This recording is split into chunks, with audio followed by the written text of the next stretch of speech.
Well, then, how did you and your mother come to the United States? Well, after my 6th birthday, my father returned to Vietnam to find my mother and I and bring us back to the United States. At first, he couldn't find us because we had moved and he had no way to tell where the new village was.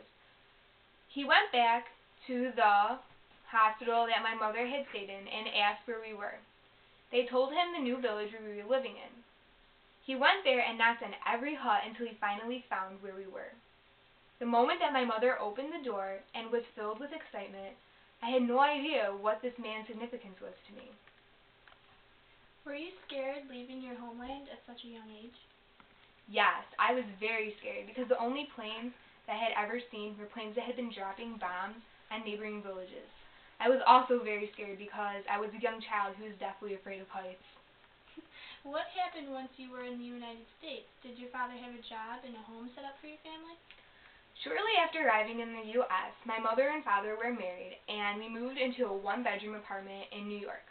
My father had trouble getting a job because during the war he was shot in the leg, and it never healed correctly, therefore leaving him with a slight limp and not allowing him to do much physical labor. Shortly after, he got a job working at a newspaper reporter. Since you were only 6 when you arrived in America, was it hard to learn the language and start school?